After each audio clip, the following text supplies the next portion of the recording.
할렐루야, 우리 하나님을 찬송합니다. 하나님께서 오늘 또 우리에게 귀한 생명을 연장시켜 주시고 이 땅에 우리를 살게 하셨습니다.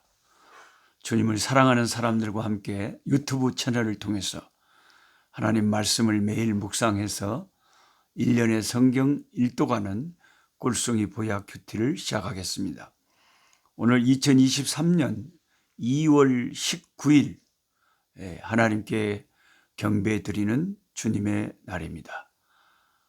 오늘 읽을 말씀은 신명기 7장에서 9장 말씀입니다.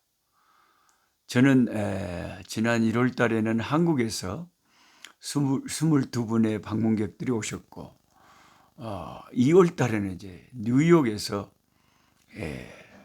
뉴욕 교회 담임 목사님과 장로님들과 성도님들, 그리고 아틀란타에서 또 권사님과 집사님이 오셔서 아주 행복한 만남의 시간, 복된 교제의 시간, 큰 축복의 시간들을 갖고 있습니다.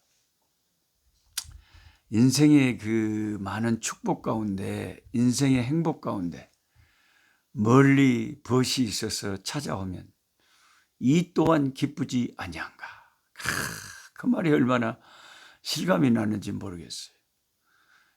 사실 미국의 아틀란타나 뉴욕에서 이 아프리카 남쪽 이 빅스버그까지 오시려면 집을 출발해서 거의 40시간, 40시간을 걸려야 된다. 기다린 시간까지 다 합하면 거의 땅끝으로 오는 거예요. 땅끝으로. 어지간한 그 열정과 사랑과 그 참 선교에 대한 강한 마음이 없으면 얼마나 그게 물질도 물질이겠거니와 시간과 에너지와 참 엄청나게 힘든 일이지 않습니까? 그런 일을 마다하지 않고 선교지를 찾아주신 분들이 얼마나 감사한지 모르겠습니다. 오늘 그 신명기 7장 말씀에 보면 가나안 족속을 진멸해야 되는 이유에 대해서 나와 있습니다. 가나안 족속을 진멸해야 되는 이유.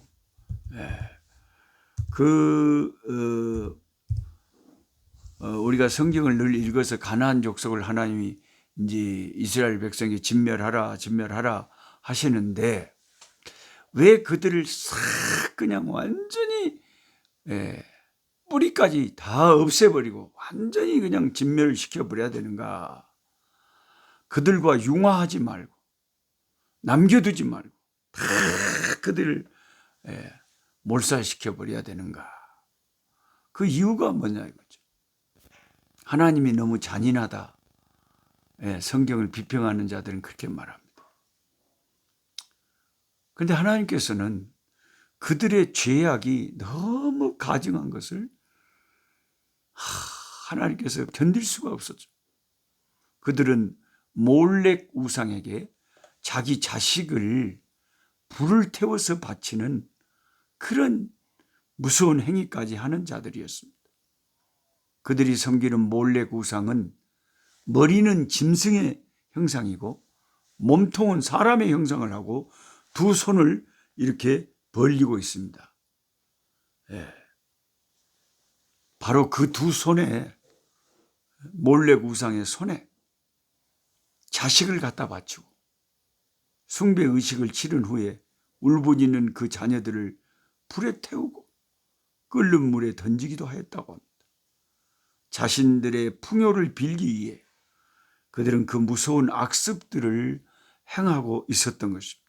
이게 가나안 그 족속들의 그 무서운 죄악된 모습들이었습니다. 그래서 그들을 행여라도 이스라엘 백성이 조금이라도 그런 악습을 본받을까 봐서 그들을 철저하게 진멸하라고 한 것입니다.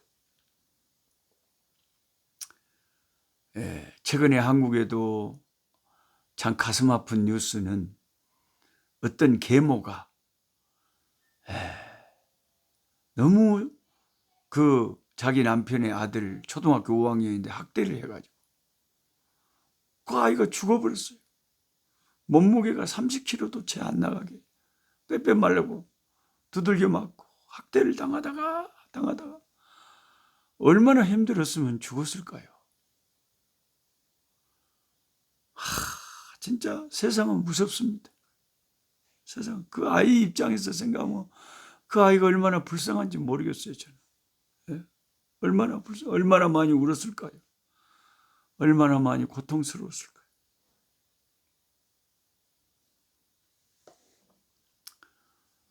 그런데 지금은 그런 이제 그 정도 악행을 우리가 생각할 때도 가슴 아픈데, 아니 이 가나안 족속들은 어떻게 자기가 난 계모도 아니고 친모가 그 자식을 우상 몰렉에게 끓는 물에 아니면 불에 태워 어떻게 바친단 말입니까? 그 상상이나 할 수 있겠습니까? 사람이 그런 죄를 지었단 말이죠. 그 다음에 몰렉 우상만 섬긴 게 아니라 아세라 우상도 섬겼는데요. 아세라 우상은 신전에 여사제들을 두고 음행을 저지르는 일을 의식적으로 하였다고 합니다. 그래서 하나님은 가나안 족속들의 우상 숭배의 그 흉악한 죄들을 심판하시기로 작정하시고 이스라엘 백성들에게 그들을 남기지 말고 한 사람도 남기지 말고 다 진멸하라고 하신 것입니다. 지금도 하나님이 제일 싫어하시는 것은 무슨 죄입니까? 우상 숭배의 죄죠. 하나님 외에 다른 신을 섬겨도 안 되고 또한 그 어떤 형상을 만들어서도 안 됩니다. 그리고 그 형상에 절하고 빌어서도 안 됩니다.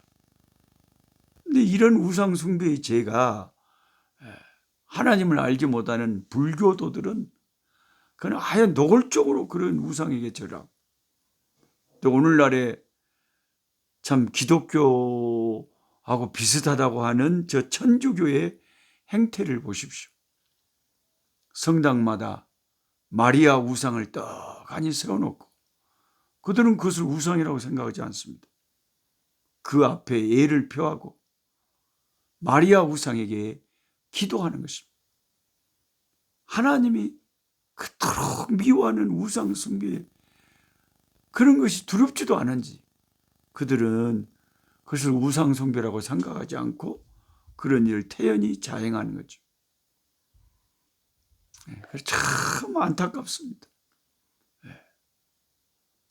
천주교 그 교리들을 믿으면 너무 성경에서 어긋난 게 많습니다.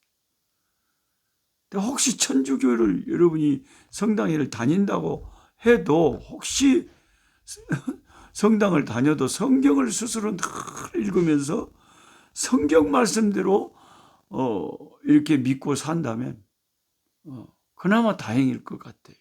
성경을 떠나버리면 우리의 구원은 길은 우리가 잃어버리게 되는 거죠. 그 다음에 신명기 8장에는 광야에 대해서 말씀하고 계십니다. 신명기 8장 2절에서 6절 그 유명한 말씀을 우리 함께 읽기로 원합니다. 내 하나님 여호와께서 이 40년 동안에 너로 광야의 길을 걷게 하신 것을 기억하라. 왜 하나님이 40년 동안 광야의 길을 걷게 하셨을까요? 그 이유가 이제 나옵니다. 이는 너를 낮추시며 너를 시험하사 네 마음이 어떠한지 그 명령을 지키는지 않는지 알려 하심이라. 너를 낮추시며 너로 줄이게 하시며 또 너도 알지 못하며 네 조상들도 알지 못하던 만나를 너에게 먹이신 것은 사람이 떡으로만 사는 것이 아니라 여호와의 입에서 나오는 모든 말씀으로 사는 줄을 네가 알게 하려 하심이니라. 이 40년 동안에 내 의복이 헤어지지 아니하였고 내 발이 부르트지 아니하였느니라. 너는 사람이 그 아들을 징계한 같이 네 하나님 여호와께서 너를 징계하시는 줄 마음에 생각하고 내 하나님 여호와의 명령을 지켜 그 길을 따라가며 그를 경외할지니라. 어쩌면 이렇게 귀한 말씀인지 모르겠어요. 저와 여러분들도 광야를 가고 있습니다. 우리 인생의 길이 예수 믿고 나서 다 광야를 통과해서 지금 가나안을 향해 가는 거 아닙니까? 저 전성을 향해 가는 거 아닙니까? 광야 학교를 통과하게 되면 하나님은 우리를 낮추십니다. 낮추시게 하시려고 광야 길을 뺑뺑이 돌리시는 거예요. 저도 이렇게 시간이 지날수록 더 낮아져요. 더 낮아지고 더 낮아지고 더 하나님이 밟으시고 또 밟으시고 하나님이 이렇게 막 보리순을 밟듯이 밟으시고 그래서 우리를 깨트리시고 낮추시고 내 자아가 아직도 강하고 내 자아가 아직도 강하기 때문에 여러 가지 인간관계의 실패와 여러 가지 내 모습의 부족한 점들을 보여주면서 네가 얼마나 부족한 자인 줄 깨달아라 하면서 나를 낮추시는 거예요. 여러분, 낮아지지 않으면 하나님은 결코 쓰지 않으십니다. 하나님이 날 쓰시고 싶으셔서 낮추시는 거죠. 우리는 이 광야길을 걸으면서 하나님이 나를 낮추실 때 정말 낮아져야 됩니다. 낮아져야 돼.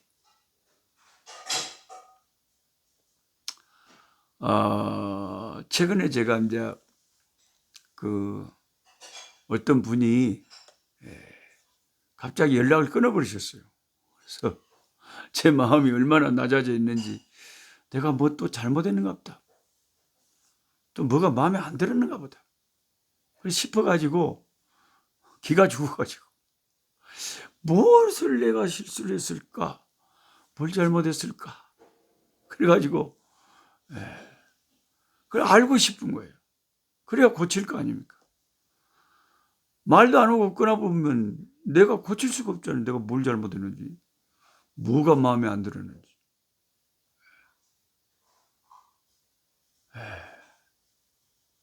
그래서 하나님은 우리들의 모든 이 인생살이 속에서 어떻게 하면 우리를 낮추실까 하는 것이 굉장히 하나님의 관심사입니다. 나는 더 낮아져야 되고 더 낮아져야 됩니다. 우리는 우리의 자아가 얼마나 강한지 질긴지 완전히 담아내기 양파 껍질 같죠. 양파 껍질 하나를 하나 벗겨냈어요. 근데 그 안에 또 있어. 또 벗겨내면 또 있어. 우리의 자아가 아무리 깨지고 자빠지고 우리 가루가 되고 부서지고 해도 또 나중에 보면 또 자아가 살아있고 또 뱀 같은 또아리를 들고 내 강한 자아가 다 살아있다는 거죠. 이 자아가 산산이 부서지고 가루가 돼도 우리는 깨져야 되는 거죠. 광야 길을 걸으면서 우리는 비로소 내 신앙의 성적표가 쫙 나옵니다. 하나님의 명령을 지키는지 안 지키는지 광야 길을 걸어보니 알게 됐죠. 무조건 가나안에 들어가는 것이 중요한 것이 아니라 말씀에 어느 정도 순종하는 백성인지 그 실력을 확인하고 실력을 키워서 가나안에 들어가는 것이 중요하기 때문에 하나님은 광야에서 40년을 뺑뺑이를 돌린 거죠. 물론 1세대 출애굽한 어른들은 다 죽었습니다. 근데 문제는 그 20세 이하 그 사람들을 그렇게 40년 동안 훈련시킨 거죠. 그 후에 또 광야에서 태어나서 너희들이 얼마나 하나님 앞에 불순종하는 인간들이냐, 얼마나 교만한 인간들이냐, 이런 것을 광야를 통해서 하나님은 보여주신 거죠. 그리고 그 광야길을 40년 동안 걷게 하신 이유가 사람이 떡으로만 사는 것이 아니라 하나님의 말씀을, 하나님의 입술에서 나오는 말씀으로 사는 거다. 이것을 깨닫게 하시려고 그러셨다는 거죠. 하늘에서 만나를 먹이시면서 너희들이 세상의 힘으로만 사는 것이 아니라 하나님이 공급하시는 힘으로 사는 것이다 하는 것을 끊임없이 가르쳤다는 것입니다. 저는 이렇게 선교지에서 하나님을 섬기면서 경험한 것 중에 이 선교를 도와주는 분들이 유통기한이 있는 것 같아요. 유통기한. 그래서 어떤 분들은 처음에 초창기에 좀 이끌어 주시고, 어떤 분은 중반기에 도와주시고, 어떤 분은 후반기에 도와주시고, 약간 도와주는 것도 유통기한이 있어요. 이 사람들이 이만큼 도와주고 또 딱 끝나면 또 이 사람은 끝나고 또 다른 데 문이 열리고, 이러면서 하나님은 끊임없이 자기 종을, 사람을 의지하지 않게, 하나님께서 네 인생을 이끌고 선교를 이끌고 있다는 것을, 그런 것을 다 가르치기를 원하신 것 같아요. 사람이, 인간이 떡으로만 사는 것이 아니다. 하나님의 말씀으로 산다. 하나님의 능력으로, 하나님의 힘으로 살지 네 세상의 힘으로 사는 게 아니다. 이걸 하나님은 우리의 광야 인생길에서 우리가 정말 깨닫기를 원하시는 것 같습니다.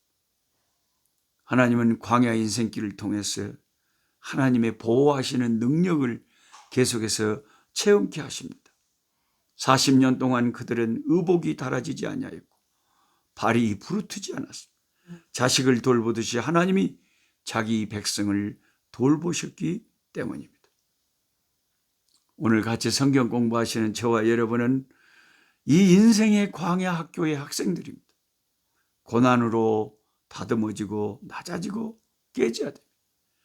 나의 믿음이 얼마나 보잘것없는지 하나님 앞에 내 자신의 부족함을 보면서 하나님의 은혜 아니면 아무것도 아닌 부족한 자임을 절실히 깨닫고 오직 주님의 은혜에 전적으로 의존하는 우리가 되어야 되겠습니다.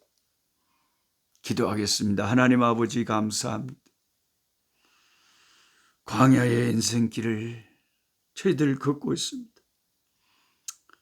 광야 인생길을 신앙생활을 하면서 걷다 보니 정말 하나님은 우리를 낮추시기를 끊임없이 하십니다. 하나님, 더 깨져야 됩니다. 더 녹아져야 됩니다. 더 겸손해져야 됩니다. 아직도 내가 살아있습니다. 아버지, 낮춰주시고 깨지게 하시고 가루가 되게 하옵소서. 하나님 앞에 겸손하고 사람 앞에 겸손하고 내 자신을 생각할 때 아무것도 아닌 하나님이 아니면 무능한 존재임을 고백하며 오직 주님만 의존하는 겸손한 종이 되게 하여 주옵소서. 가정에, 가게에 흐르는 저주 때문에 고통하는 종들이 있습니다. 우울증에 시달리는 종들이 있습니다. 아버지, 아픈 상처들을 안고 몸부림치는 사람들이 있습니다. 재정적인 어려움과 육신의 질병에 고통하는 자들이 있습니다. 주여 우리를 불쌍하게 여기시고 많은 무리를 보시고 한없는 긍휼을 가지셨던 주님의 그 말씀을 성경에서 보았습니다. 동일하신 주님께서는 지금도 우리를 보실 때 불쌍히 여기실 줄 믿습니다. 주여, 우리를 긍휼히 여기시고 우리를 새롭게 하시고 강건케 하시고 우리의 가는 길들을 아버지 인도하여 주시옵소서. 예수님의 이름으로 기도하옵나이다. 아멘. 약한 자 힘주시고 강한 자 바르게 주 함자 정케함이 주님의 뜻이라. 해 아래 압박 있는 곳 주 거기 계셔서 그 팔로 막아 주